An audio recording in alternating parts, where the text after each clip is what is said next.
المنار المنار المنار المنار المنار المنار المنار المنار اے امین علم و فن، اے حکمتوں کے انجمن، تجھ پہ نازاں ہے چمن، تجھ پہ نازاں ہے چمن۔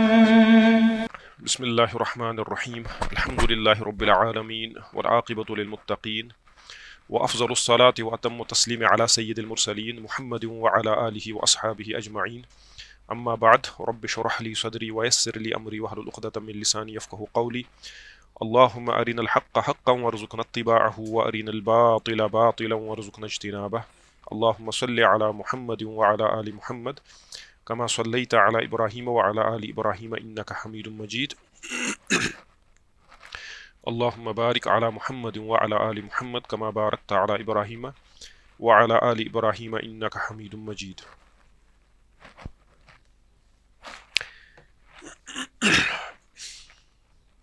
پچھلی دو کلاسز میں ہم نے پہلے تیمم کے معنی اور اسباب التیمم پہ بات کی تھی۔ تیمم کے معنی کیا ہیں اور اس کے اسباب کیا ہیں جن صورتوں میں ہمارے لیے شریعت نے تیمم کی گنجائش رکھی ہے۔ اس کے بعد پچھلی کلاس میں ہم نے تیمم کے فرائض دیکھے تھے، تو حضرت شاہ ہمدان رحمہ اللہ تعالیٰ نے جو ذکر کیے تھے تیمم کے فرائض، ان کا ہم نے تفصیلی مطالعہ کیا تھا۔ تو آج کی جو کلاس ہے اس میں ہم تین چیزیں دیکھیں گے جن کو حضرت شاہ ہمدان رحمہ اللہ تعالیٰ نے ذکر کیا ہے۔ فرائض تیمم کے بعد ایک اور مسئلہ جس کو حضرت شاہ ہمدان نے ذکر کیا ہے وہ ہے سنن التیمم۔ سنت کی جمع سنن، سنن التیمم مضاف مضاف الیہ ترکیب ہے، یعنی تیمم کی سنتیں۔ تو تیمم کی سنتوں پہ ہم بات کریں گے جن کو حضرت شاہ ہمدان نے ذکر کیا، اور دوسرا مسئلہ دیکھیں گے جس کو حضرت شاہ ہمدان رحمہ اللہ نے ذکر کیا ہے، وہ ہے التیمم لکل فریضۃ، ہر فرض نماز کے لیے تیمم کرنا، ٹھیک ہے، ہر فرض نماز کے لیے الگ سے الگ تیمم کرنا۔ اور تیسری چیز جس کو حضرت شاہ ہمدان رحمہ اللہ تعالیٰ نے ذکر کیا ہے وہ ہے مراتب الطہارہ، طہارت کے مراتب۔ طہارت کے ہم نے معنی ذکر کیے، پاکی وغیرہ، اور اس کے جو لغوی معنی ہے وہ بھی ہم نے ذکر کیے، اصطلاحی معنی، اور ابھی تک جو ہم پڑھتے آئے ہیں ابھی تک وہ سارا طہارت کے ضمن میں تھا۔ چونکہ طہارت کے اب اس باب کو یہ اختتام کو پہنچا رہے ہیں حضرت شاہ ہمدان رحمہ اللہ، تو آخر میں انہوں نے پھر طہارت کی اقسام کو ذکر کیا ہے۔ تو حضرت شاہ ہمدان رحمہ اللہ تعالیٰ فرماتے ہیں ودار وائی دو سنت است، ودار وائی، وائی کا مطلب ہے او، ودار وائی، اور اس میں، کس میں؟ تیمم میں، ودار وائی، اور اس میں دو سنت است، دو سنت ہیں۔ تو حضرت شاہ ہمدان نے ذکر کیا ہے کہ تیمم میں کتنی سنتیں ہیں؟ دو سنتیں۔ ایک بسم اللہ گفتن، بسم اللہ کہنا جس کو آپ تسمیہ کہتے ہیں، جس طرح وضو میں آپ کہتے ہیں تسمیہ سنت ہے، اسی طرح تیمم بھی سنت ہے۔ اور دوسرا وانگشتان را خلال کردن، اور جو انگلیاں ہیں ان کا خلال کرنا۔ تو حضرت شاہ ہمدان رحمہ اللہ نے بڑے اختصار کے ساتھ صرف دو سنتوں کا ذکر کیا ہے، لیکن حقیقت یہ ہے کہ سنتیں اور بھی کئی ہیں، شوافیہ کے نزدیک اور بھی کئی سنتیں ہیں، اور سنتوں کی جو تعداد ہوتی ہے وہ فرض کے مقابلے میں بہت زیادہ ہوتی ہے۔ تو بہت سارے علماء نے مختلف اعتبارات سے سنتوں کو ذکر کیا ہوتا ہے۔ تو شافعی مذہب میں جس طرح ہم نے وضو کی سنتیں دیکھی تھی، وہ بھی شاہ ہمدان نے کچھ ذکر کی تھی رحمہ اللہ، جبکہ مذہب میں اور بھی کئی سنتیں ہیں۔ یہ اختصار کے پیش نظر انہوں نے دو کا ذکر کیا ہے۔ اس کا مطلب یہ نہیں ہے کہ شافعی مذہب میں وضو کی سنتیں یہ تیمم کی سنتیں صرف دو ہی ہیں۔ اسی لیے اگر آپ دیکھیں گے، یہ تو شاہ ہمدان نے دو کا ذکر کیا، وہ کتاب جس کو ہم ساتھ ساتھ چلا رہے ہیں، متن الغایۃ والتقریب، الامام ابو شجاع الاصفہانی رحمہ اللہ کی کتاب، تو فرماتے ہیں کہ وَسُنَنُهُ ثَلَاثَةُ أَشْيَاء، سننُهُ، یہ جو ہوا کی جو یا ہو کی جو ضمیر ہے یہ کہاں کی طرف لوٹتی ہے؟ تیمم کی طرف، یعنی وہ سنن التیمم، یا اسی لیے آپ بعض نسخوں میں دیکھو گے وہاں پہ سنن التیمم بھی آپ کو ملے گا۔ تو فرماتے ہیں وَسُنَنُهُ، اور اس کی سنتیں یعنی تیمم کی سنتیں ثلاثۃ اشیاء، کتنی چیزیں ہیں؟ تین چیزیں۔ تو اسی سے پتہ چلا کہ حضرت شاہ ہمدان رحمہ اللہ نے جو دو ذکر کی ہیں انہوں نے اختصار کے پیش نظر ذکر کیا ہے، اور امام ابو شجاع نے جو ذکر تین کی ہیں یہ بھی ساری سنتیں انہوں نے بھی بعض کا ذکر کیا ہے، لیکن جن 3 سنتوں کا انہوں نے ذکر کیا ہے اس میں سے پہلا ہے التسمیۃ. تسمیہ کا مطلب ہی ہے اللہ تبارک و تعالیٰ کا مبارک اور متبرک نام لینا، جس کو شاہ ہمدان نے کہا بسم اللہ گفتن. تو التسمیہ، تو یہ جو پہلی سنت انہوں نے ذکر کی ہے یہ موافقت رکھتی ہے اس کے ساتھ جس کو حضرت شاہ ہمدان نے ذکر کیا. اس کے بعد جو دوسری اور تیسری سنتیں انہوں نے ذکر کی ہیں یہ اس سنت کے علاوہ ہے جس کو شاہ ہمدان نے ذکر کیا. فرماتے ہیں دوسری سنت کیا ہے؟ وَتَقْدِيمُ الْيُمْنَى عَلَى الْيُسْرَى، رائٹ سائڈ کو ترجیح دینا کس پہ؟ لیفٹ سائڈ پہ. لیفٹ سائڈ سے شروع رائٹ سائڈ سے شروع کرنا لیفٹ سائڈ. یہ ہم نے دیکھا یہ وضو میں بھی سنت ہے. تو وضو کی کئی سنتیں وہ تیمم کی سنتیں بھی ہیں. وَتَقْدِيمُ الْيُمْنَى عَلَى الْيُسْرَى، اور تقدیم دینا، آگے کرنا یا پہلے کرنا رائٹ کو علی اليسرى لیفٹ پہ. اور تیسرا فرمایا والموالات، اور تیسرا ہے موالات. موالات ہم نے دیکھا تھا یہ وضو میں بھی کیا ہے؟ سنت. اگرچہ امام احمد بن حنبل رحمہ اللہ کے نزدیک یہ فرض ہے. موالات وضو کے فرائض میں سے. اور موالات ہم نے کیا کہا تھا؟ ہم نے کہا تھا کہ جب آپ وضو میں اپنے اعضاء کو دھوئیں گے تو ان کو کنٹینیوٹی کے ساتھ دھوئیں، ان کے درمیان آپ اتنی فرق نہ رکھیں کہ ایک وضو سوکھ گیا ہو اور اس کے بعد آپ دوسرا وضو دھونے بیٹھے. تو تیمم میں بھی موالات سنت ہے، تیمم میں بھی موالات. لیکن اب سوال آپ کے ذہن میں پیدا ہو سکتا ہے کہ وضو میں تو سوکھنے کا معیار ہے، تیمم میں کیا معیار رہے گا؟ تیمم تو آپ مٹی سے کرتے ہیں، اس میں کیا چیز سوکھے گی؟ اس میں ہم اسی ٹائم کا اندازہ لگائیں گے جو وضو کا ٹائم ہے، یعنی جتنی دیر میں وضو سوکھ جائے گا کوئی اتنی دیر میں، تو اس کو ہم قیاس کریں گے کس پہ؟ ہاں اس میں جو اعتبار رہے گا وہ کس کا رہے گا؟ وضو کا. تو ان 3 چیزوں کو ذکر کیا ہے امام ابو شجاع نے. تو اگر ہم دیکھیں گے کل ملا کے یہ 3 ہوئے اور پلس شاہ ہمدان نے جو ایک ذکر کیا ہے تو یہ 4 ہوئے، ہے نا؟ بسم اللہ یہ وانگشتان اور خلال کردن. تو یہ 3 اور وہ 4. تو اس کا مطلب ہے کہ 4 ہے نہیں، 4 سے علاوہ بھی کچھ سنتوں کو ذکر کیا ہے علماء نے. یہاں پہ ہم تمام سنتوں کا ذکر نہیں کریں گے، بس بعض کی طرف اشارہ کریں گے. تو اس سلسلے میں خطیب شربینی رحمہ اللہ فرماتے ہیں، دیکھیں انہوں نے اور سنتوں کا اضافہ کیا ہے. فرماتے ہیں وَمِن سُنَنِهِ، اور تیمم کی سنتوں میں سے کیا ہے؟ البداءۃ بِأَعْلَى وَجْهِهِ، کہ یہ شروع کرے جب یہ چہرے کا مسح کرے تو چہرے کے اوپر والے حصے سے ایسے شروع کرے، ایسے نیچے سے شروع. اگر یہ نیچے سے بھی شروع کرے گا تیمم اس کا ہو جائے گا، لیکن سنت کیا ہے؟ البداءۃ بِأَعْلَى وَجْهِهِ، جو اس کا چہرہ ہے اس کے اوپر والے سائڈ سے، جیسے ہم وضو میں بھی کرتے ہیں. ایک تو یہ سنت بھی انہوں نے ذکر کی. تو اگر دیکھیں گے یہ ایک اور اس میں اضافہ ہو گیا تو یہ 5 سنتیں ہوں گئی، ہے نا؟ اس کے بعد فرماتے ہیں خطیب شربینی رحمہ اللہ وَتَخْفِيفُ الْغُبَارِ مِنْ كَفَّيْهِ، اور اپنے جو اس کے کفین ہیں، جو اس کی ہتھیلیاں ہیں، ان سے جو مٹی جو لگے، جو غبار لگے اس کو تھوڑا کم کرنا، چاہے وہ ہاتھوں کو تھوڑا جاڑے یا ان میں پھونک مارے. تو دھول کو تھوڑا کم کرنا، یہ بھی اس کو بھی کیا ذکر کیا؟ سنن میں سے. تو اگر اس کو بھی ایڈ کریں گے تو کل ملا کے کتنی ہوئی؟ 6. اس کے بعد خطیب فرماتے ہیں رحمہ اللہ وَتَفْرِيقُ أَصَابِعِهِ فِي أَوَّلِ الضَّرْبَتَيْن، جب یہ پہلی ضرب مارے مٹی پہ تو اپنی جو انگلیاں ہیں ان کو تھوڑا دور رکھے، ایسے ٹائٹ نہ رکھے، ان کو تھوڑا دور رکھے، نیچرل یعنی الگ سے، فطری طور پہ ان کو تھوڑا دور رکھے. اور اس پہ تو اس کو بھی ذکر کیا پہلی ضرب کے وقت. تو اس کو بھی اگر اضافہ کریں گے تو کتنے ہوئے؟ 7. تو اس کے بعد 8ویں سنت وہی ہے جس کو شاہ ہمدان نے ذکر کیا ہے، ٹھیک ہے؟ یعنی اب 7ویں رہے گی. تو انہوں نے کیا فرمایا؟ وہ انگشتان اور خلال کردن. تو فرماتے ہیں خطیب وَتَخْلِيلُ أَصَابِعِهِ، کہ یہ اپنی انگلیوں کو کیا کرے؟ یہ تیمم کے بعد ان کا خلال کرے.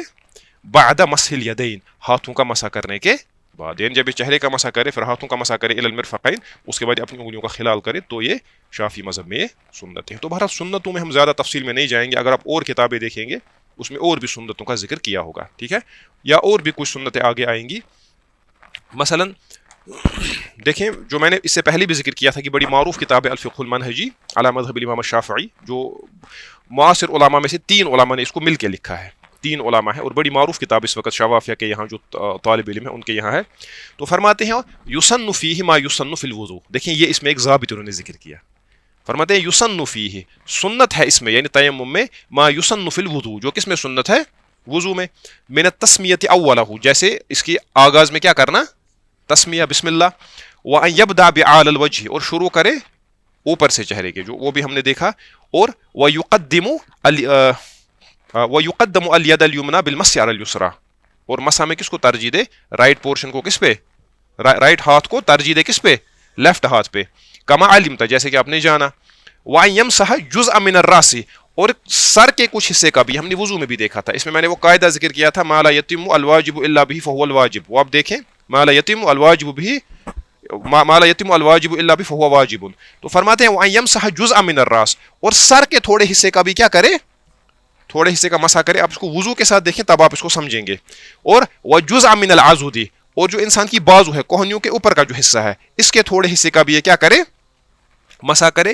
اس کے بعد فرماتے ہیں وَأَن يُوَالِيَ بَيْنَ مَسْحِ الْوَجْهِ وَالْيَدَيْنِ, اور چہرے کے مسح اور ہاتھوں کا جو مسح ہے ان کے درمیان موالات کرے. یوالی والا یوالی موالات, جس کا ابھی ہم نے ذکر کیا. اور اس کے بعد فرماتے ہیں وَأَن يَتَشَهَّدَ بَعْدَهُ وَيَدْعُ بِالدُّعَاءِ الْمَأْثُورِ بَعْدَ الْوُضُوءِ. فرماتے ہیں اور اس کے بعد یہ تشہد پڑھے جو ہم وضو کے بعد پڑھتے ہیں, اشہد ان لا الہ الا اللہ الى آخر قوله صلی اللہ علیہ وسلم. وَيَدْعُ بِالدُّعَاءِ الْمَأْثُورِ, اور اس کے بعد جو دعائے معصور ہے اس کو پڑھے اللہم اجعلنی من التوابین وغیرہ بعد الوضو, جو آپ وضو کے بعد پڑھتے ہیں. تو اس سے پتہ چلا کہ جو شاہ ہمدان نے خلاصۃ القول یہ ہے کہ حضرت شاہ ہمدان رحمہ اللہ تعالیٰ نے جو یہ تیمم کی جو دو سنتیں انہوں نے ذکر کی ہیں, دو کے علاوہ بھی ہیں, انہوں نے اختصار کے پیش نظر بس دو کا ہی ذکر کیا ہے.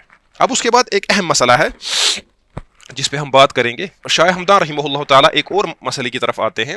فرماتے ہیں وَبَرَائِ ہر فرض, اور ہر فرض کے لیے. یہ پچھلی کلاس میں بھی اس پہ تھوڑا اشارہ ہوا تھا جب ہم نے کہا تھا کہ جب یہ نیت کرے گا تو یہ کس کی نیت کرے گا. اگر یہ فرض کی نیت کرے گا تو اسے فرض اور نفل دونوں ادا کر سکتا ہے. اگر نفل کی نیت کرے گا تو نفل تو ادا کرے گا, فرض ادا نہیں کرے گا. تب بھی یہ مسئلہ تھوڑا ذکر آیا تھا, تو اسی سے ریلیٹڈ تھوڑا یہ ہے. فرماتے ہیں وَبَرَائِ ہر فرض, اور ہر فرض کے لیے تیمم کند, کیا کرے گا, تیمم کرے گا. ہر فرض کے لیے الگ سے مستقل تیمم کرے گا. وَبَيَک تیمم, اور ایک تیمم سے دو فرض نہ گزارت, یہ دو فرض ادا نہیں کرے گا. ایک تیمم سے یہ دو فرض ادا نہیں کرے گا. ٹھیک ہے, یہ مسئلہ. اس کے بعد اما نافلہ, جہاں تک نوافل کا تعلق ہے, اما نافلہ جہاں تک نوافل کا تعلق ہے, چندان کی خواہت, جس قدر یہ چاہے. چندان کا مطلب ہے جس قدر یہ چاہے, جتنی یہ چاہے. چندان جس قدر کی خواہت, جتنا یہ چاہے. بیک تیمم بغزارت, وہ ایک تیمم سے ادا کر سکتا ہے. تو ایک تیمم سے ایک فرض ادا کرے گا, دو فرضوں کو جمع نہیں کرے گا. البتہ ایک تیمم سے ایک فرض اور بے شمار نوافل ادا کر سکتا ہے, یا بہت ساری نوافل ادا کر سکتا ہے. تو اس مسئلے کو حضرت شاہ ہمدان رحمہ اللہ نے ذکر کیا. اس کو اب اس کی دلیل ہم دیکھیں گے تھوڑا. مسئلہ کیا ہے, مسئلہ یہ ہے کہ التیمم لکل فریضۃ, ہر فریضہ کے لیے ایک الگ سے تیمم. فرماتے ہیں ولا یصلی بالتیمم, اور یہ نہیں پڑھے گا نماز بالتیمم, تیمم کے ساتھ الا فرضا واحدہ, لیکن ایک ہی فرض. ٹھیک ہے. وَيُسَلِّ مَا شَاءَ مِنَ السُّنَنِ, اور اس کے ساتھ جتنی سنتیں چاہے وہ پڑھے. ٹھیک ہے. وَكَذَلِكَ صَلَاةُ الْجَنَازَةِ, اور اسی طرح جنازے کی نماز, یعنی فرض نماز اور صلاۃ الجنازہ. اگرچہ صلاۃ الجنازہ فرض ہے لیکن وہ فرض کفایہ ہے. فرض کفایہ ہے لیکن وہ سنتوں کے ساتھ اس اعتبار سے ملتی ہے, اس کی مشابہت ہے سنت کے ساتھ, کہ آپ اس کو چھوڑ بھی سکتے ہیں. سنتوں کو جس طرح آپ کبھی ترک کر سکتے ہیں, صلاۃ الجنازہ کو بھی آپ چھوڑ سکتے ہیں. اسی لیے یہاں پہ فقہا نے اس کو کس کے ساتھ رکھا ہے, سنن کے ساتھ. تو ایک تیمم کے ساتھ ایک فرض اور کئی نوافل, یا ایک فرض اور صلاۃ الجنازہ بھی ادا کر سکتا ہے.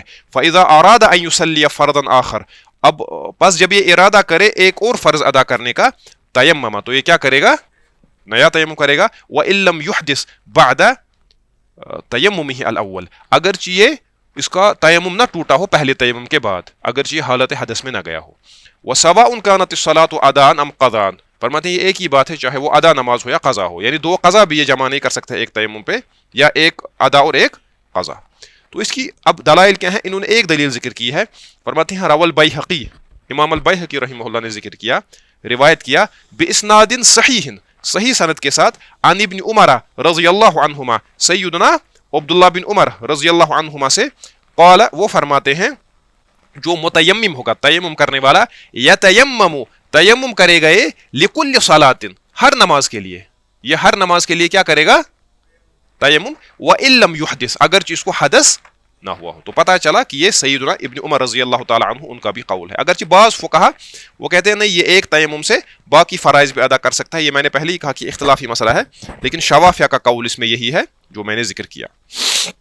تو اس کی ایک دلیل تو یہی ہے جو امام یہ عبداللہ بن عمر رضی اللہ عنہ کا یہ قول ہے. اس کے بعد مزید دلیلیں ہم دیکھتے ہیں کچھ اور اختصار کے ساتھ.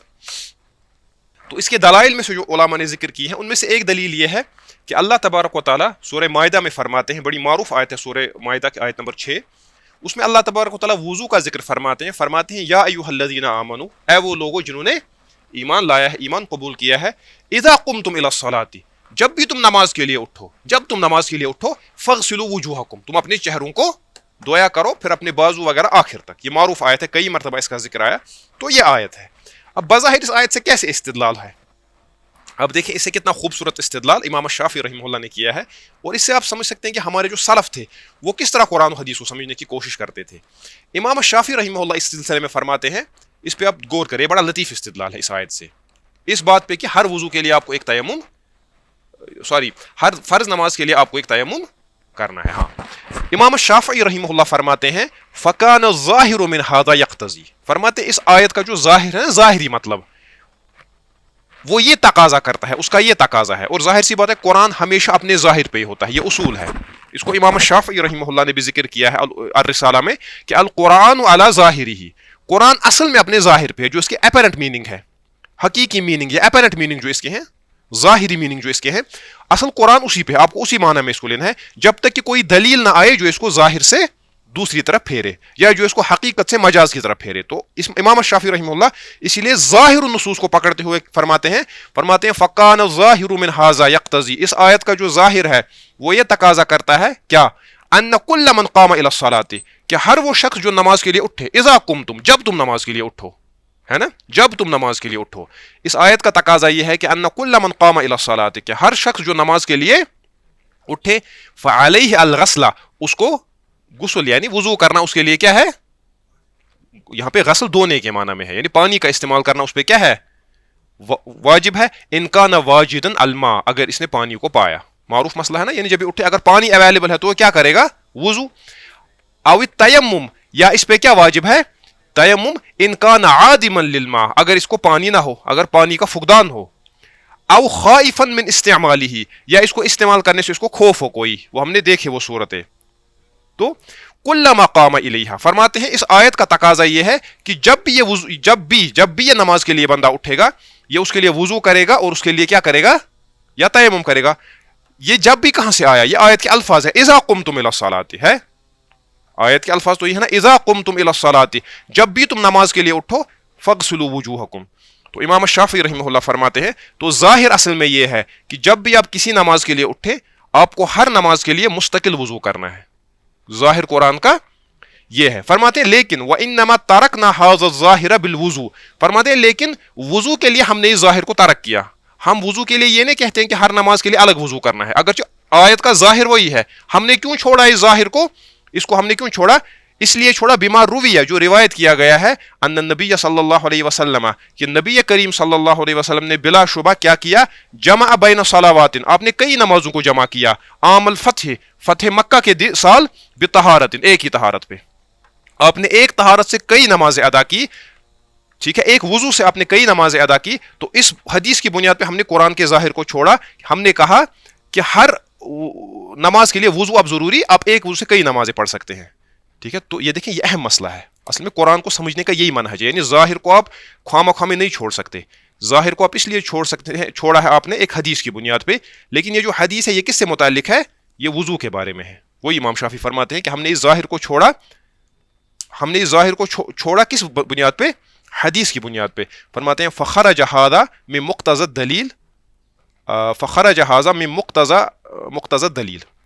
فرماتے ہیں اور یہ جو یہ اس سے جو وضو کا مسئلہ ہے یہ آیت سے کیا نکلا, یہ آیت سے خود باہر نکلا. وبقي التيمم على مقتضى الآية, مقتضى الآية, تیمم وہی ہے جہاں پہ یہ تھا, تیمم کو نہیں نکالا کسی حدیث نے. اگر حدیث بھی میں ہوتا تو ہم تیمم کو بھی ظاہر سے پھیرتے, تیمم کو ہم نے وہیں رکھا, وضو کو ہم نے اس لیے نکالا کہ اس کے لیے دلیل ہے. تو یہ بڑا خوبصورت استدلال ہے امام شافعی رحمہ اللہ کا. اس کے بعد ایک مسئلہ, ایک دلیل, دوسری دلیل جو ہے اس کو امام العمرانی رحمہ اللہ نے ذکر کیا ہے, جن کا کئی مرتبہ ذکر آیا پیچھے. وہ فرماتے ہیں کہ یہ اس کی علت ہے, یہ تعلیل ہے. فرماتے ہیں ہم اس لیے کہتے ہیں وَلِأَنَّ التَّيَمُّمَ طَهَارَةُ ضُرُورَةٍ, کیونکہ تیمم جو ہے یہ اصل میں طہارت ضرورہ ہے, یہ مجبوری کی طہارت ہے, یہ طہارت ضرور ہے. اور پچھلی کلاس میں نے آپ کو کہا کہ شوافیہ کے نزدیک اور حنابلہ کے نزدیک بھی جو تیمم ہے یہ حدث کو رفع نہیں کرتا, کیونکہ اگر یہ حدث کو رفع کرتا پھر جب پانی آپ کو ملتا آپ کا تیمم نہیں ٹوٹتا. تو یہ بڑا باریک مسئلہ ہے. فرماتے ہیں کیونکہ وَلِأَنَّ التَّيَمُّمَ طَهَارَةُ ضُرُورَةٍ, فرماتے ہیں یہ تیمم جو ہے یہ اصل میں کیا ہے, مجبوری کی طہارت ہے. فلا یجمع فیہا بین فریضتین من فرائض العیان. فرماتے ہیں اس میں فرض عین میں سے، فرض عین اس میں صلاۃ الجنازہ نکلی، وہ فرض عین نہیں ہے.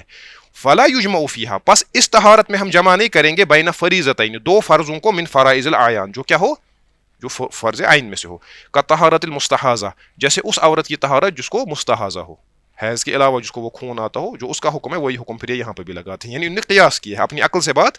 ایک تو وہ آیت جس سے امام شافعی نے استدلال کیا، اور دوسرا کہتے ہیں طہارت الضرورہ، ہم اس کو طہارت المستحاضہ پہ قیاس کرتے ہیں، تو یہ دوسری اس کی تعلیل ہے. اور تیسرا یہ تو اس کے وہ تعلیلات ہوئی، جس کو آپ کہہ سکتے ہیں کہ وہ عقلی دلائل ایک اعتبار سے، جہاں پہ اپنے اجتہاد و استنباط سے کام لیا ہے. باقی جہاں تک اس کی نقلی دلائل کا تعلق ہے، اس سلسلے میں دیکھیں کیا روایتیں اس سلسلے میں آئی ہیں. امام ابن حجر العسقلانی رحمہ اللہ تعالیٰ فرماتے ہیں تلخیص الحبیر میں، فرماتے ہیں اس کی ایک دلیل جو ہے وہ یہ ہے حدیث ابن عباس. اس سے پہلے ہم نے ابن عمر رضی اللہ عنہ کا قول دیکھا تھا، تو یہ حدیث ابن عباس رضی اللہ عنہما کی، وہ فرماتے ہیں من السنت، یہ سنت میں سے ہے، اللہ یصلی بالتیمم الا مکتوبۃ واحدہ، یہ سنت میں سے ہے کہ انسان تیمم سے نہ پڑھے مگر ایک ہی نماز. یعنی یہ سنت ہے کہ انسان تیمم سے کیا پڑھے، ایک ہی فرض نماز، مکتوبۃ واحدہ، ثم یتیمم للاخرى، اس کے بعد دوسری نماز کے لیے دوسرا تیمم کرے. ٹھیک ہے، یہ تو سری اس میں ہے، لیکن اس میں مسئلہ ایک ہے، یہ تو صحیح، جب سنت کے الفاظ جنہوں نے کہے نا تو اس کا مطلب یہ مرفوع ہے. جب بھی صحابی کہے کہ یہ سنت ہے تو مطلب کیا ہے، مطلب ہے یہ مرفوع ہے. اسی کی طرف امام ابن حجر عسقلانی رحمہ اللہ اشارہ کرتے ہیں، فرماتے ہیں وَالسُنَّةُ فِي کلام صحابی، فرماتے ہیں صحابی جب بھی کہے کہ یہ سنت ہے، تنصرف الی سنت النبی صلی اللہ علیہ وسلم، وہ نبی صلی اللہ علیہ وسلم کی سنت کی طرف جائے گی. تو یہ حدیث تو اس میں فیصل ہے، قول فیصل. الدارقطنی والبیہقی، اس کو امام الدارقطنی نے روایت کیا اور امام بایہقی نے. لیکن مسئلہ اس میں یہ، اس حدیث میں، یہ حدیث اس میں قول فیصل تھی، یہ مرفوع حدیث. لیکن فرماتے ہیں من طریق الحسن ابن عمارہ، حسن بن عمارہ کے طریق سے، عن الحکم، وہ روایت کرتے ہیں حکم سے، ان مجاہد عنہ، وہ کن سے روایت کرتے ہیں، مجاہد سے. والحسن ضعیف جدا، لیکن اس روایت کا مسئلہ جو ہے، یہ جو حسن ہے نا یہ ضعیف ہے بہت زیادہ. تو اسی لیے یہ جو روایت ہے، اگر یہ روایت صحیح ہوتی تو یہ اس میں بڑی مضبوط ایک دلیل بن جاتی. لیکن مسئلہ یہ ہے، یہ حدیث کیا ہے، ضعیف. یہ حدیث ضعیف ہے، لہٰذا اس حدیث کی بنیاد پہ فیصلہ نہیں ہوگا. ہاں یہ اس میں ہو سکتا ہے کہ جو ان کے باقی استدلالات ہیں اس سے آپ اس کو ایز سپورٹو ایویڈنس لے سکتے ہیں، لیکن حدیث ضعیف ہے، لہٰذا بذات خود اس پہ دلیل قائم نہیں ہوگی. اس کے بعد امام ابن حجر العسقلانی رحمہ اللہ اسی کتاب میں فرماتے ہیں دوسری روایت لیکن ہے، فرماتے ہیں ان نافع عن ابن عمر، امام نافع رحمہ اللہ سے روایت ہے، وہ روایت کن سے کرتے ہیں، ابن عمر رضی اللہ عنہ سے. قال، وہ فرماتے ہیں ابن عمر رضی اللہ عنہما، یتیمم لکل صلاۃ، تیمم کرنے والا ہر نماز کے لیے کیا کرے گا، وَإِن لَمْ يُحْدِث، اگرچہ اس کو کیا نہ ہوا ہو، حدث لاحق نہ ہوا ہو. اس کے بعد ابن حجر فرماتے ہیں قال البیہقی، امام البیہقی رحمہ اللہ فرماتے ہیں هو اصح ما فی الباب، اس باب میں جتنی بھی روایت ہیں اس میں یہ کیا ہے، سب سے صحیح. اس کے بعد فرماتے ہیں قال ولا نعلم له مخالفا من الصحابہ، فرماتے ہیں اور ہمیں معلوم نہیں ہے کہ صحابہ میں سے کسی نے اس کی مخالفت کی ہو. تو بہرحال یہ مسئلہ ہے. اس کے بعد امام عمرانی رحمہ اللہ فرماتے ہیں یہ جو مسئلہ ہے جس کو ہم نے امام شافعی نے قرآن کی آیت سے استدلال کیا، یا امام العمرانی نے اس سے پہلے ان کی تعلیل ہم نے دیکھی، یا ابن عمر کا ہم نے روایت صحیح روایت دیکھی اور وہ حدیث جو ضعیف ہے. امام العمرانی رحمہ اللہ فرماتے ہیں یہ جو مسئلہ ہے کہ ہر فرض نماز کے لیے الگ سے تیمم، فرماتے ہیں وقد روی ذلک عن علی، یہ کن سے روایت کیا گیا ہے، سیدنا علی رضی اللہ عنہ، ان سے بھی یہ مروی ہے. وابن عباس، اور ابن عباس سے بھی، وابن عمر، اور ابن عمر سے بھی، وعبد اللہ ابن عمر، اور عبداللہ بن عمر رضی اللہ عنہما، ان سب سے. والنخعی، اور ابراہیم نخعی جو امام ابو حنیفہ کے استادوں کے استاد ہیں، ان سے بھی یہ قول مروی ہے. وقتادہ، اور امام قتادہ. والربیعہ، اور ربیعۃ الرائے جو بہت بڑے امام ہیں، امام مالک کے استاد تھے. والربیعہ، اور ربیعہ سے بھی یہ قول مروی ہے. ومالک، اور یہ کن کا مذہب ہے، سیدنا امام مالک رحمہ اللہ تعالیٰ کا. ٹھیک ہے، تو یہ مسئلہ اس میں ہے.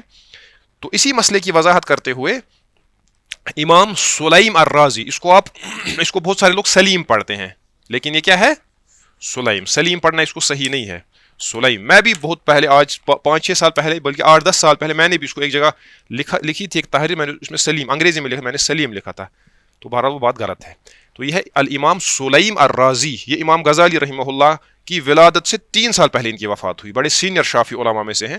تو یہ بھی اسی بات کا ذکر فرماتے ہیں ولا یجوز، اور یہ جائز نہیں ہے ان یصلی، کہ نماز پڑھے بتیمم ان یصلی بتیمم واحد فریضتین، اور یہ جائز نہیں ہے کہ ایک تیمم سے وہ دو فرض جمع کرے ادا کرے، ویجوز، اور یہ جائز ہے ان یصلی بہ فریضۃ واحدۃ، کہ وہ اس سے ایک فرض کیا کرے، ادا کرے، وما شاء من النوافل، اور جتنی نوافل پڑھنا چاہے. تو یہ ان کی بڑی معروف کتاب ہے الاشارۃ فی الفقہ، یہ 280 پیجوں کی 280 صفحات پہ مشتمل ہے، لگ بھگ 280 پلس. اور اس سے پہلے بھی میں نے اس کتاب کے بارے میں خاص بات آپ کو بتائی تھی، یاد ہے کسی کو؟ الاشارۃ فی الفقہ علی مذہب الامام الشافعی، یہ 280 صفحات کی بڑی اچھی خاصی موٹی کتاب ہے فقہ کی. تو اس کے بارے میں میں نے آپ سے یہ کہا تھا کہ صلاح الدین ایوبی جو تھے رحمہ اللہ، ان کو یہ کتاب ساری زبانی یاد تھی، وہ حافظ تھے اس کتاب کے. ٹھیک ہے، تو اس زمانے میں دیکھیں ہمارے جو کمانڈرز ہوا کرتے تھے وہ بھی علم کے ساتھ ان کا کتنا تعلق تھا. یہی صرف یہ نہیں، التنبیہ فی الفقہ وہ بھی ان کو زبانی یاد تھی، وہ اس سے بھی بڑی ہے. وہ جو آج جو پبلش ہوئی وہ 700-800 صفحات کی کتاب ہے، بڑی موٹی کتاب التنبیہ، وہ بھی شافعی مذہب کی کتاب ہے. اور یہ دونوں کتابیں صلاح الدین ایوبی کو زبانی یاد تھی. ٹھیک ہے، تو بہرحال اچھا، اسی بات کو امام غزالی رحمہ اللہ ذکر فرماتے ہیں اما حکم التیمم، اب تیمم کا جہاں تک حکم ہے وہ کیا ہے؟ فاباحۃ فریضۃ واحدہ، یہ ایک فرض نماز کو مباح کرتی ہے. اور یہ بڑا اہم لفظ ہے. میں نے کہا یہ تیمم جو ہے یہ حدث کو رفع نہیں کرتا، یہ حلال کرتا ہے اس چیز کو. فاباحۃ فریضۃ واحدہ، فرماتے ہیں ولا یؤدی فرضین بتیمم واحد، لہذا ایک تیمم سے وہ دو فرض ادا نہیں کرے گا، لأنہ طہارۃ ضرورۃ، کیونکہ یہ طہارت ضرورہ ہے. اس کے بعد فرماتے ہیں امام غزالی رحمہ اللہ تعالی ویؤدی بتیمم واحد، البتہ ادا کرے گا یہ ایک تیمم سے فریضۃ فرض نماز ایک، وصلاۃ الجنازہ، اور نماز جنازہ بھی، ومن النوافل ما شاء، اور جتنی یہ نوافل پڑھنا چاہے اتنی. تو اس کے ساتھ طہارت کے سلسلے میں جو کیا تھا، جو اس میں ٹیکنیکل ایشوز تھے، فقہی ایشوز تھے، وہ اپنے اختتام کو پہنچے. اب اس مبحث کو سمیٹنے سے پہلے حضرت شاہ ہمدان رحمہ اللہ، جو صرف ایک فقی نہیں ہے، جو صرف ایک عالم نہیں ہے، وہ ساتھ ساتھ ایک روحانی بزرگ بھی ہے. اس کو آپ صوفی کہتے ہیں اپنے صحیح معنی میں. وہ نہیں اس تصوف کے نام پہ جو ہنگامہ آرائی اور گوگا آرائی ہو رہی ہے، شاہ ہمدان سے پاک ہے. دل کی اصلاح جس کو ہم کہتے ہیں. ٹھیک ہے، تو وہ جیسے امام غزالی تھے، جیسے جنید بغدادی تھے، تو حضرت شاہ ہمدان، اب دیکھیں یہ بڑا خلاصہ ہے اب اس سارے کا. اس کے بعد فرماتے ہیں شاہ ہمدان، فرماتے ہیں فاصل ہشتم در طہارت و نجاست باطنی. اب ظاہر سے آئے کس پہ؟ باطن سے. فرماتے ہیں 8ویں فصل در طہارت و نجاست باطنی، یہ باطنی طہارت اور باطنی نجاست کے باب میں. تو پتہ چلا کہ انسان جس طرح ظاہری طور پہ ناپاک اور پاک ہوتا ہے، اسی طرح وہ باطنی طور پہ بھی پاک اور ناپاک ہوتا ہے. ظاہری پاکی اور ناپاکی جو موضوع ہے، ظاہری پاکی اور ناپاکی جو موضوع ہے انسان کی، جو ابھی تک ہم نے دیکھا، اس کے ساتھ جو لوگ ڈیل کرتے ہیں انہیں کو فقہا کہتے ہیں، اور جس علم میں ہم اس چیز کو پڑھتے ہیں اس کو فقہ کہتے ہیں. اور باطنی طہارت اور باطنی نجاست وہ ہم دیکھیں گے وہ کیا ہے. اس کو جو لوگ ڈیل کرتے ہیں اسی کو علم التصوف یا علم السلوک یا علم الاحسان کہتے ہیں، اور جو لوگ ایسا کرتے ہیں انہیں کو صوفیہ یا سالکین کہتے ہیں. اب آپ اس کے لیے، اب چونکہ ظاہر سی بات ہے تصوف جو ہے یہ بڑا بدنام لفظ ہوا ہے تصوف کے نام پہ، اور ہوا بھی ہے. اسلام کو جتنا بھی نقصان پہنچا ہے اس میں جو بڑا ہے وہ اس دروازے سے آیا ہے، باطل تصوف سے. لیکن اس کا مطلب یہ نہیں ہے کہ ہم صحیح چیزوں کو بھی رد کریں گے. ٹھیک ہے، تو اب جس چیز کو شاہ ہمدان ذکر کرتے ہیں یہ ہے تصوف، اور یہ ہے تصوف کا خلاصہ. اب میں بعد میں آپ پہ چھوڑوں گا، آپ اس کو رد کریں یا قبول کریں، وہ آپ مجھے بتا دیجئے گا بعد میں آپ کو یہ لگتا ہے کہ یہ قرآن و حدیث ہی ہے یا کچھ اور ہے. دیکھیں شاہ ہمدان کیا فرماتے ہیں رحمہ اللہ. تو یہ بڑا اہم ہے. مطلب اس کتاب کی جو عبارات ہے نا، ان میں سے یہ عبارات یہ عبارت میری فیوریٹ عبارت ہے اس میں. حضرت شاہ ہمدان رحمہ اللہ فرماتے ہیں این ہاں کے دانستی، یہ جو کچھ تم نے جانا، این ہاں کے دانستی، ابھی تک یعنی یہاں تک جو تم نے جانا نا، ہم نے ابھی تک کتاب الطہارہ ہی پڑھی نا، اس کے بعد ہم کتاب الصلاۃ میں داخل ہو رہے ہیں انشاءاللہ اگلی کلاس میں. لیکن فرماتے ہیں این ہاں کی دانستی، ابھی تک جو تم نے جانا، شرائط و ارکان طہارت بدن است، یہ سارے شرائط ہیں اور ارکان ہیں کس کے؟ ہاں، بدن کی طہارت کے. بدن، یہ ارکان آپ نے ارکان دیکھے، یہ ارکان، یہ شرائط ہے کس کے؟ طہارت بدن. یہ بدن کی طہارت کے ارکان ہیں، شرائط ہے. اس کے بعد حضرت فرماتے ہیں رحمہ اللہ تعالی، فرماتے ہیں لیکن اس بات کو جانو و طہارت را 6 درجہ است، لیکن طہارت کے کتنے درجے ہیں؟ طہارت کے کتنے درجے ہیں؟ 3 درجے. 6 یک ہو گیا 1، دو ہو گیا 2، 6 ہو گیا 3. و طہارت را 6 درجہ است، طہارت کے کتنے درجے ہیں؟ تین. پہلا فرمایا طہارت جامہ و بدن از نجاسات. پہلا یہ ہے کہ آپ اپنے کپڑوں, طہارت جامہ, آپ اپنے کپڑوں اور اپنے بدن کو پاک رکھیں نجاسات سے. یہ وہی ہے جو ابھی تک ہم دیکھ رہے تھے. یہ پہلا درجہ ہے, طہارت جامہ و بدن از نجاسات. اس کے بعد حضرت فرماتے ہیں رحمہ اللہ, دوسرا کیا ہے, وطہارت نفس عن خباثات. دوسرا یہ ہے کہ اپنے نفس کو خباثتوں سے پاک رکھنا. اس کو فقہ ڈسکس نہیں کرتی ہے, یہ فقہ کا ڈومین نہیں ہے. دوسرا کیا ہے, وطہارت نفس از خباثات. دوسرا یہ ہے کہ اپنے نفس کو پاک رکھنا کس سے, خباثتوں سے. اس کا ذکر آگے آئے گا. اور تیسرا فرماتے ہیں شاہ ہمدان رحمہ اللہ تعالی, وطہارت دل. اور تیسرا کیا ہے, اپنے دل کو پاک کرنا از نصب و اضافات. نصب اور اضافات سے. نصب اور اضافات یہ ایک بڑی کمپریہنسو ٹرم ہے, شارٹ میں آپ یاد رکھیں. نصب کہتے ہیں تعلق کو, اضافہ بھی تعلق کے معنی میں ہے. یعنی اپنے دل کو دنیا کے ہر تعلق سے آزاد کر کے کس کے ساتھ جوڑے, اللہ کے ساتھ. تو یہی ہے ان تعبد اللہ کانک تراہ فإن لم تکن تراہ فإنہ یراک. تو یہ تین چیزیں حضرت شاہ ہمدان نے ذکر کی. ایک ہے طہارت بدن, ایک ہے طہارت بدن و جامہ, ہاں. دوسرا کیا ہے, دوسرا ہے طہارت نفس. تیسرا ہے طہارت دل, طہارت قلب, طہارت دل. تو یہ بڑا اہم ہے. اچھا, اس کے بعد حضرت شاہ ہمدان رحمہ اللہ فرماتے ہیں, دیکھیں یہ بڑا, یہ بھی بڑا اہم ہے. فرماتے ہیں ہر کہ طہارت جامہ و بدن از نجاسات حاصل نہ کرد. ہر وہ شخص جو کپڑوں اور بدن کی طہارت حاصل نہ کرے, یعنی ہر وہ انسان جو اپنے بدن اور کپڑوں کو نجاست سے پاک نہ کرے, نہ کرد, حاصل نہ کر, جو طہارت حاصل نہیں کرے گا اس کی, کپڑوں کو اور جسم کو, نزد اہل شریعت نجس است. وہ اہل شریعت کے نزدیک کیا ہے, نجس. وہ فقہا کے نزدیک نجس ہے. آپ کے سامنے ایک آدمی آئے گا, اس کے کپڑوں پہ نجاست لگی ہوگی, وہ نماز پڑھے گا, آپ کہیں گے بھائی آپ کی نماز نہیں ہوگی, کیونکہ آپ نے اپنے جامہ و بدن کو کس سے, نجاست سے پاک نے کیا ہے. آپ کا بدن بھی نجس ہے اور آپ کے کپڑے بھی نجس ہے. اہل شریعت کے نزدیک وہ کیا ہے, ناپاک ہے. اس کے بعد فرماتے ہیں وہ ہر کی طہارت نفس از اخلاق ذمیمہ نہ کرد. اور ہر وہ شخص جس نے اپنے نفس کو پاک نہیں کیا ہے اخلاق ذمیمہ سے, برے اخلاق سے, تکبر, عجب, حسد, ریا, اس طرح کی تمام اخلاق ذمیمہ سے جس نے اپنے نفس کو پاک نہیں کیا, نزد ارباب طریقت نجس است. وہ اہل طریقت کے نزدیک نجس ہے. ٹھیک ہے, اس کی بھی میں تھوڑا وضاحت کروں گا. یہ جو الفاظ استعمال ہوئے, تو فرمایا کہ جو ظاہر کی پاکی حاصل نہیں کرے گا وہ کن کے نزدیک نجس ہے, اہل شریعت کے نزدیک. جو اخلاق کو پاک نہیں کرے گا, اپنے نفس کو پاک نہیں کرے گا اخلاق ذمیمہ سے, وہ کن کے نزدیک نجس ہے, اہل طریقت کے نزدیک.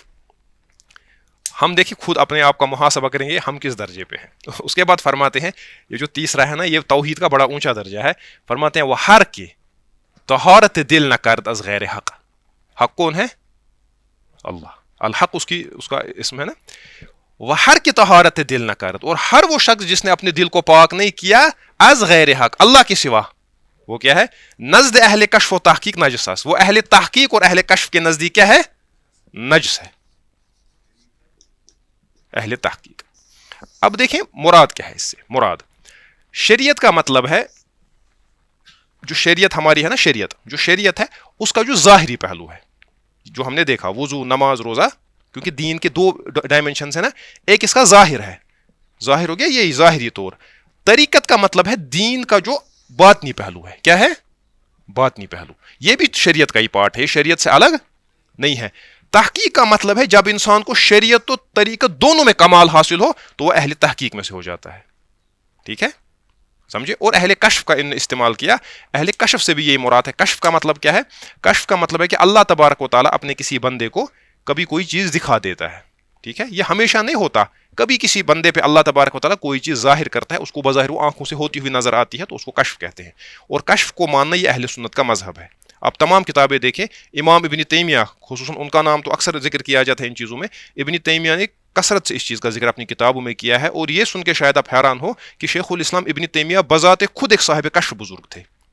ان کے کئی کشفوں کو ذکر کیا ہے علماء نے. آپ بزار کی دیکھیں, العلام العلیہ دیکھیں, یا ابن القیم کی مدارج السالکین دیکھیں. انہوں نے ابن القیم کے کئی کشف ذکر کیے ہیں, جن نے اس میں کچھ واقعات کو پہلے ہی ذکر کیا. یہ ہمیشہ نہیں ہوتا, یہ اللہ کی طرف سے کبھی کسی انسان کو کچھ ٹائم کے لیے اللہ کوئی چیز دکھا دیتا ہے تو وہ بول دیتا ہے. ٹھیک ہے, تو یہ جو 3 درجے ہیں. اب یہاں پہ ایک اعتراض آپ کر سکتے ہیں. آپ کہیں گے کہ بھائی انہوں نے شریعت کا لفظ الگ کیوں استعمال کیا, طریقت کا لفظ الگ استعمال کیوں کیا. تو اس میں ہم یہ کہیں گے کہ لا مشاہۃ فی الاصطلاح, اصطلاح میں بہرحال لڑائی, جب اس کا معنی صحیح ہوتا ہے پھر اصطلاح میں لڑائی کرنے کی ضرورت. ایک چھوٹی سی مثال میں دوں گا. آپ کہتے ہیں فقہ, الفقہ آپ کس کو کہتے ہیں؟ فقہ کہتے ہیں جو ظاہری اعمال آپ کرتے ہیں ان سے ریلیٹڈ جو حکم ہوتا ہے. العلم بالاحکام الشرعیۃ العملیہ المقتصبہ من ادلتها التفصیلیہ. لیکن اگر آپ قرآن و حدیث میں دیکھیں گے نا, قرآن و حدیث نے پورے دین کے لیے فقہ کا لفظ استعمال کیا ہے. پورے دین کے سمجھ کے لیے قرآن و حدیث نے فقہ کا لفظ استعمال کیا ہے. چاہے وہ عقیدہ ہو, چاہے وہ عمل ہو, چاہے وہ احکام ہو, پورے دین کو سمجھنے کے لیے قرآن کریم نے لفظ فقہ استعمال کیا. لیکن آگے چل کے وقت گزرنے کے ساتھ ساتھ یہ جو عقیدے کا جو مسئلہ تھا اس کو ہم نے اصول الدین کہا نا, اور یہ جو فقہ تھا یہ عملی, الاحکام العملیہ, یہ بعد میں احکام عملیہ کے ساتھ خاص ہوا. تو اصطلاح کے استعمال میں ایز سچ پرابلم جب تک اس کے معنی صحیح. تو جس طرح فقہ ہے, فقہ میں نے پھر سے یہ دہرا رہا ہوں یہ بات کہ فقہ جو ہے فقہ اصلاً پورے دین کی فہم کے لیے استعمال ہوتا ہے, پورے دین کے فہم کے لیے. لیکن بعد میں آگے چل کے علماء نے فقہ کو ایک مستقل فن کے طور پہ لیا. حدیث کا فن الگ ہوا, فقہ کا فن الگ ہوا, تفسیر کا فن الگ ہوا. تو اسی طرح اصطلاح کے استعمال میں ایز سچ حرج, اصطلاح کے استعمال میں ایز سچ قباحت, اذا کان معنی صحیح, جب تک کہ اس کا معنی کیا ہے, صحیح. ٹھیک ہے, تو یہ ہے. تو اس سے پہلے بھی میں نے آپ سے یہ بتایا کہ حضرت شاہ ہمدان رحمہ اللہ تعالیٰ جو ہیں, آپ پہ جن علماء کے کافی گہرے اثرات ہیں ان میں بہت زیادہ جو جس شخص نے آپ کو متاثر کیا ہے یا جس شخص کے اثرات آپ پہ سب سے زیادہ ہیں وہ کون ہے؟ امام غزالی. تو اگر آپ دیکھیں گے امام غزالی رحمہ اللہ تعالیٰ نے بھی احیاء العلوم میں اس چیز کو ذکر کیا ہے. امام صاحب فرماتے ہیں وَالطَّهَارَةُ لَهَا أَرْبَعُ مَرَاتِبَ, طہارت کے کتنے درجے ہیں؟ 4. شاہ ہمدان نے 3 کا ذکر کیا, امام غزالی 4 کا ذکر کرتے ہیں. فرماتے ہیں اولا, پہلا کیا ہے؟ تطہیر الظاہر, اپنے ظاہر کو پاک کرنا, عن الاحداث وعن الاخباث والفضلات, حدث سے پاک کرنا, خباثت سے پاک کرنا, اور آپ کے جسم سے جو گندگی نکلے اس سے پاک کرنا. یہ ظاہر کی طہارت ہے, اس کو ہم فقہ میں ڈسکس کرتے ہیں. ایک امام غزالی رحمہ اللہ فرماتے ہیں والثانیہ, دوسرا کیا ہے؟ طہارت الجواریہ, اپنے جسمانی اعضاء کو پاک کرنا, عن الجرائم والآثام, جرموں سے, جرائم سے اور گناہوں سے. یہ بھی طہارت کا ایک دوسرا درجہ ہے.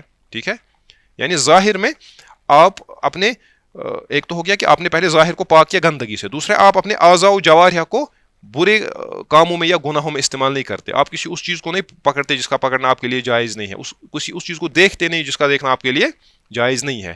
اس کے بعد فرماتے ہیں والثالثۃ, امام فرماتے ہیں رحمہ اللہ تیسرا درجہ کیا ہے؟ تطہیر القلب, اب دل کی باری آئی, دل کو پاک کرنا, عن الاخلاق المذمومہ, برے اخلاق سے, والرذائل الممقوتہ, اور جو بہت قابل نفرت رذائل ہیں ان سے. کتنے ہوئے؟ تو یہ بڑا اہم, یہ جو ہے نا, یہ تیسرا اور چوتھا, یہ ہے اصل میں تصوف اور سلوک کا موضوع. ٹھیک ہے, وہاں پہ جن گناہوں کا آپ ذکر کرتے ہیں نا وہ باطنی گناہ ہوتے ہیں زیادہ.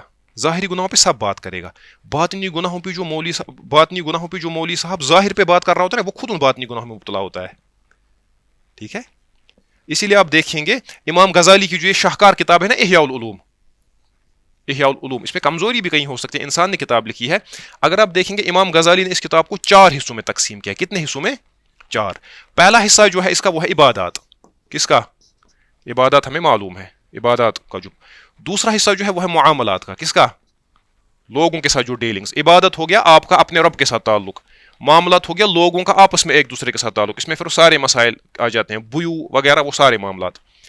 لیکن تیسرا جو ہے نا جس کو امام غزالی نے ذکر کیا وہ ہے مہلکات. مہلکات کہتے ہیں ان گناہوں کو جو انسان کو ہلاک کرے, ہلاک کرنے والے. اور چوتھا ہے منجیات. منجیات کہتے ہیں وہ اعمال جو انسان کو نجات دے. لیکن یہ جو چوتھا اور یہ تیسرا اور چوتھا ہے نا, اس میں امام غزالی نے وہی گناہ ذکر کیے ہیں جن کا تعلق انسان کے دل سے ہے, باطنی گناہ جو ہیں. تو اسی لیے یہ بڑی اہم کتاب ہے, اس کو آپ دیکھیں زندگی میں. مہلکات اور منجیات کا پورشن کم از کم لازماً پڑھے. اس میں امام غزالی نے وہ اعمال دل کے, یہ دل کا تعلق ہے, دل کے وہ اعمال ظاہر کیے ہیں جن سے انسان, وہ گناہ جن سے دور رہنا فرض ہے انسان پہ. مثلا تکبر ہے. تکبر کہاں ہوتا ہے؟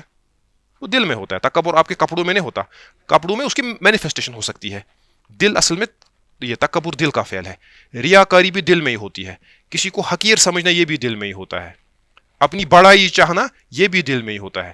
ہاں, حسد یہ بھی دل میں ہی ہوتا ہے, عداوت, یہ سارے, اور ان میں سے ہر گناہ سے بچنا فرض ہے انسان پہ, ہر گناہ سے بچنا فرض ہے. ہر گناہ میں مبتلا ان میں سے کسی ایک گناہ میں مبتلا ہونا بھی حرام ہے, اور ایک گناہ میں مبتلا ہونے والا انسان جہنم میں جائے گا. مثلا چھوٹی سی مثال لے لیں, نبی صلی اللہ علیہ وسلم نے فرمایا من کا لا يدخل الجنت, وہ شخص جنت میں نہیں جائے گا, من کان فی قلبہ مثقال ذرۃ من الکبر, جس کے دل میں رائی کے دانے کے برابر تکبر ہوگا. تکبر تو دل کا فعل ہے. تو اس حصے میں امام غزالی نے ان گناہوں کا ذکر کیا ہے جو انسان کو ہلاک کریں گے. اور منجیات کا جو باب ہے, اس کا مطلب ہے نجات دینے والے اعمال, اس میں امام غزالی رحمہ اللہ نے ان اعمال کو ذکر کیا ہے. کون سے اعمال؟ دل کے اعمال جو انسان کو نجات دے. مثلا اخلاص, توکل. یہ ہو سکتا ہے کہ ایک انسان بظاہر توحید پہ زبردست درس دے, لیکن توکل کے باب میں وہ سب سے زیادہ نچلے درجے پہ ہوگا. اخلاص اس کے پاس نہیں ہو سکتا ہے, اور سب سے بڑا قاری ہوگا وہ, جب وہ اخلاص کی آیتیں پڑھ رہا ہوگا لوگ زارو قطار رو رہے ہوں گے, لیکن خود اس کے پاس اخلاص نہیں ہوگا. تو اسی لیے ظاہر پہ ہم نے بڑی محنت کی, باطن پہ محنتیں بہت کم ہوئی. نماز نبوی ہمارے مارکیٹ میں کئی کتابیں ہیں, ہر سال آتی ہیں, نبی صلی اللہ علیہ وسلم ظاہر میں کیسے نماز پڑھتے تھے, اور ہمیں ہر کسی کو کوشش کرنی چاہیے ویسے نماز پڑھنے کی. لیکن نماز کا جو باطنی پہلو ہے نا, اس پہ کافی کم کتابیں لکھی گئی ہیں. دیکھیں آپ مارکیٹ میں نماز نبوی کے نام پہ کئی کتابیں ملیں گی, لیکن نبی صلی اللہ علیہ وسلم کی وہ نماز جس میں صحابہ کہتے ہیں کہ آپ کا جو سینے مبارک ایسے جوش مارتا تھا جیسے اس پہ جیسے ہانڈی ہوتی ہے نا, اس پہ جیسے اس میں سے آواز نکلتی ہے آگ پہ چڑھائی ہوئی. نبی صلی اللہ علیہ وسلم کا رونا نماز میں. تو یہ بڑے اہم معاملات ہیں, اور ہم نے بدقسمتی سے اس کو کیا کیا, ہم نے اس کو چھوڑ دیا اس پہلو کو. تو امام غزالی فرماتے ہیں یہ جو تیسری طہارت ہے یہ کیا ہے, اپنے اخلاق کو پاک کرنا. اس کے بعد چوتھا فرماتے ہیں امام غزالی رحمہ اللہ, والرابعۃ تطہیر السر اما سوى اللہ تعالی, اپنے دل کو پاک کرنا اللہ کے سوا, اس میں کچھ نہیں ہے. اپنے دل کو پاک کرنا, اس میں مطلب دنیا میں تو آپ رہیں گے لیکن دل میں کیا ہوگا, اللہ کے سوا. دل تو ایک ہے, یہ صرف اللہ کے لیے ہے, اس میں اللہ کو رکھنا ہے, ٹھیک ہے, اللہ کی محبت کو رکھنا ہے. یہ اس معنی میں نہیں اللہ کو رکھنا ہے, وہ تو کفر ہے. کوئی اس کو ویسے سمجھے گا کہ اب اللہ کو لائیں گے نعوذ باللہ دل میں رکھیں گے, وہ نہیں, یعنی اللہ کا وہ ہے نا دل. تو یہ بڑا اہم ہے. تو فرماتے ہیں امام غزالی, فرماتے ہیں وہی طہارت الانبیاء, فرماتے ہیں یہی اصل میں انبیاء کی طہارت ہے. اصل طہارت وہ تو ہے ہی, وہ 3 درجے تو ہیں ہی, لیکن اصل طہارت انبیاء کی صلوات اللہ علیہم والصدیقین, اور صدیقین کی طہارت بھی یہی ہے. تو بہرحال اب اس کے بعد لاسٹ کی سلائیڈ ہے, اس کے بعد انشاءاللہ ہم اپنی اس کلاس کو مکمل کریں گے. اب دیکھیں امام غزالی اب اپنے زمانے کی بات کر رہے ہیں. علماء کہتے ہیں کہ یہ لگ بھگ 490 ہجری کی بات ہے. اب کتنا ٹائم تب سے گزرا, ہم کس دنیا میں ہیں اس وقت, یہ اس زمانے کی امام غزالی بات کر رہے ہیں. اس کے بعد 505 میں یعنی 15 سال کے بعد سیدی امام غزالی رحمہ اللہ کی وفات ہوئی. 490 میں امام غزالی فرماتے ہیں اپنی سوسائٹی, اسی لیے امام غزالی ریفارمر بھی تھے, بہت بڑے مصلح تھے. اپنی سوسائٹی کا دیکھیے جائزہ کیسے لیتے ہیں, پھر آپ اس کا اطلاق اپنی سوسائٹی پہ کریں, اپنے آپ پہ بھی کریں. فرماتے ہیں امام غزالی رحمہ اللہ, وقد انتہت النوبۃ الآن الی طائفۃ, فرماتے ہیں مصیبت آج اس حد تک پہنچی ہے, یا نوبت یا مصیبت آج اس حد تک پہنچی ہے, اس جماعت کی تک, اس جماعت تک آج نوبت پہنچی ہے, یسمون الرعونۃ نظافۃ, جو تکبر کو پاکی کہتے ہیں. جو کیا کہتے ہیں, تکبر. یہ بظاہر متکبر ہے لیکن اس کو کیا نام دیتے ہیں, پاکی. وَيَقُولُونَ, اور کہتے ہیں ہِيَ مَبْنَ الدِّينِ, کہتے ہیں یہی دین کا بنیاد, دین کی یہی ہے. کیوں, الطہارۃ نصف الایمان, ان کے نزدیک طہارت سے کیا ہے, بس ظاہر کو پاک کیا, کہا یہی دین ہے, الطہارۃ نصف الایمان, الطہارۃ نصف الدین. تو امام غزالی فرماتے ہیں وَيَقُولُونَ هِيَ مَبْنَ الدِّينِ, کہتے ہیں کہ یہ اصل میں تو تکبر ہے, اس کو انہوں نے پاکی نام رکھا ہے, اور کہتے ہیں یہی دین کا کیا ہے, یہی دین کی فاؤنڈیشن ہے. فرماتے ہیں فَأَكْثَرُ أَوْقَاتِهِمْ فِي تَزْيِينِهِمْ الظَّاهِرِ, فرماتے ہیں ان کے اکثر اوقات گزرتے ہیں اپنے ظاہر کو سنوارنے میں. بڑا چوگا پہنا, سر پہ بڑی ٹوپی, سر پہ امامہ ہے, ٹھیک ہے, تو بڑی خوبصورت عطر لگائی ہے, نہایا ہے, شیمپو استعمال کیا ہے, کنڈیشنر استعمال کیا ہے, زبردست صدر مجلس جب بیٹھے ہوئے ہیں نا, الیاذ باللہ, اس کا اطلاق ہر شخص پہ ہو سکتا ہے. تو بڑا ظاہری طور پہ تو یہ کیا ہے, کیسا ہے, فرماتے ہیں کف اہل الماشیۃ بعروسها, جس طرح دلہن کو جو پہلے کنگھی کرنے کے لیے لوگ آتے تھے نا, جس طرح اس دلہن کو سجاتے تھے, یعنی سمجھے کہ آج کے زمانے میں جو میک اپ آرٹسٹ آتی ہے نا دلہن کو سجانے کے لیے, ویسے اس نے اس کو ظاہر طور پہ بڑا کیا ہوتا ہے. فرماتے ہیں والباطن خراب, جبکہ اس کا باطن تباہ ہے, مشہون, بھرا ہوا ہے, بخبائث الکبر, اس میں تکبر ہے, خباثت ہے تکبر کی, والعجب, اپنے آپ کو دوسروں سے بڑا سمجھتا ہے, دوسروں کو حقیر سمجھتا ہے, والجہل والریا والنفاق, جہالت ہے, ریاکاری ہے, منافقت ہے, ولا یستنکرون ذلک, اس کو یہ برا نہیں سمجھتے ان چیزوں کو, ولا يتعجبون منه, اور نہ ان کو اس سے کیا ہوتا ہے تعجب. دیکھیے یہ بڑا فرماتے ہیں ولو اقتصر مقتصر علی الاستنجاء بالحجر, کہتے ہیں اگر کوئی انسان ان کی مجلس میں استنجا صرف یہ پتھر سے کرے یا مٹی سے, اس سے بھی تو نماز آ جائے گی نا, کیونکہ وہ جو نجاست ہوگی وہ معفو عنہا ہے, وہ ہم نے دیکھا. فرماتے ہیں ان کی مجلس میں اگر کوئی انسان صرف پتھر سے استنجا کرے گا, او مشى علی الارض حافیا, یا زمین پہ پیدل چلے گا, او صلی علی الارض, یا زمین پہ پڑھے گا نماز, او علی بواری, بواری کا مطلب ہے چٹائی, بوریا, یہ بوریا کی جمع ہے بواری, بوریا بستر کہتے ہیں, بوریا بستر گول کرو, ٹھیک ہے. او صلی علی الارض, اگر کوئی انسان صرف استنجا کرے گا پتھر سے, یا زمین پہ ننگے پاؤں چلے گا, یا نماز پڑھے گا زمین پہ یا چٹائی پہ, علی بوار المسجد, مسجد کی چٹائی پہ, من غیر سجادۃ مفروشۃ, اور اس پہ مصلی بچھا ہوا, جس کو آپ جائے نماز کہتے ہیں, وہ بچھا ہوا نہیں ہوگا. ان میں سے کوئی گناہ ہے, کوئی کام, کوئی گناہ کا کام نہیں, لیکن کہتے ہیں اگر ان کی مجلس میں کسی نے ایسا کیا, او مشى علی الفرش, یا زمین پہ چلا, من غیر غلاف للقدم من ادم, اور چمڑے کا اس کو موزہ پہنا ہوا نہیں تھا, او توضع من عانیۃ عجوز, یا کسی بوڑھی ماں کے برتن سے کیا کرے وضو, بوڑھی ماں, کیونکہ بوڑھے کو کہتے ہیں نا یہ صفائی کا زیادہ اہتمام نہیں کر پاتے. او رجل غیر متقشف, یا کسی بظاہر دیندار آدمی, یا کسی بوڑھی عورت کے, یعنی جو غیر دیندار ہوگا ان کی نظروں میں, یا کوئی بوڑھی عورت اس کے برتن سے اگر وضو کرے گا, اقاموا علیہ القیامہ, کہتے ہیں اس پہ قیامت برپا کریں گے یہ لوگ. اس نے کیا کیا, یہ صاف انسان, یہ پاک انسان نہیں ہے.